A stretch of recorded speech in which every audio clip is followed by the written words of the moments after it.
शर्म की बात नहीं हो सकती है कि हम एक यौन शोषण के मामले के लिए यहाँ इकट्ठा हुए हैं और पिछले कई दिनों से पहलवान लड़कियां वहाँ पर धरनारत हैं और उनकी बातों को नहीं सुना जा रहा है। एक बहुत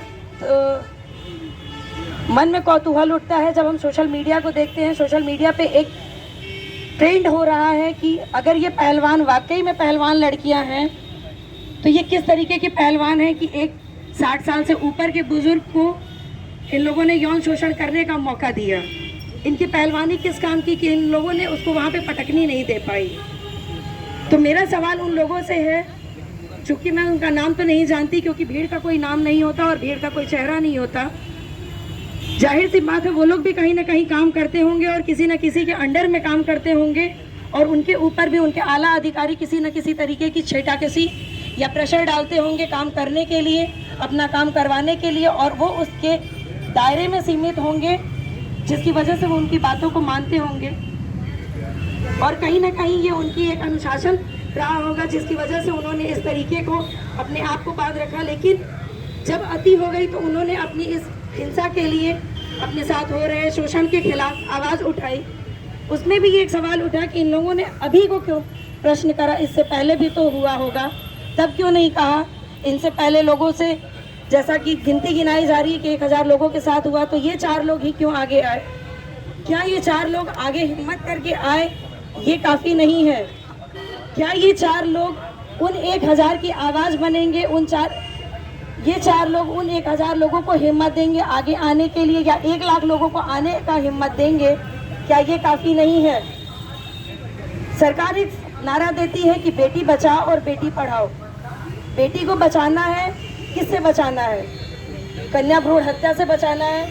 अगर वो वहाँ से बच जाती है तो क्या वो अपने साथ समाज में घूम रहे वैसी लोगों के शिकार होने से बचाना है, या वो कोई अगर अच्छी डेजिग्नेशन पा जाती है तो वहाँ उससे उच्च अधिकारियों के आला अफसरों से खुद को बचाना है, अपनी अस्मत को बचाना है, या फिर अपने आप को कहाँ तक बचाना है। ये एक बहुत बड़ा प्रश्न बनता जा रहा है। केवल कह देना कि बेटी को बचाना है और बेटी को पढ़ाना है, या फिर हम लोकसभा में 33% या 50% का आरक्षण दे दें, केवल पेपर पे कार्रवाई कर ले, या फिर जैसा कि अभी रंजू दी बता रही थी कि 2030 में महिला हितैषी बनने के लिए हम सिग्नेचर डाल रहे हैं, कैंपेन कर रहे हैं, हम उसमें सदस्यता ले रहे हैं। तो सिर्फ पेपरों पे करने से नहीं होगा।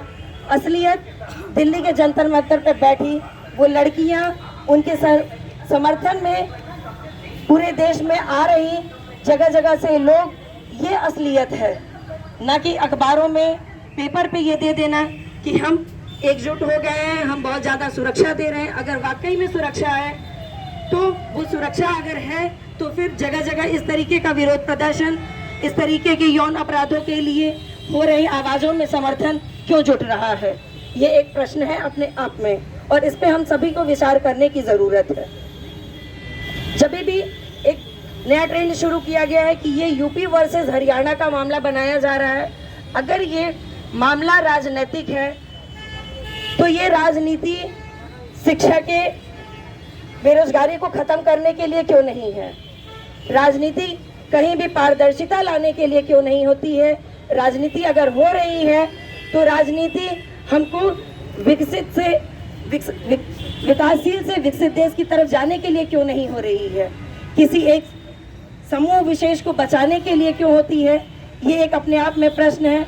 और जो लोग भी सोचते हैं कि ये हमारा मामला नहीं है तो कल को उनकी जगह पे हम खुद खड़े हो सकते हैं। इसलिए ये कभी भी नहीं सोचना चाहिए कि ये मामला हमारा नहीं है, हम क्यों पढ़ने जाएं इस मामले में।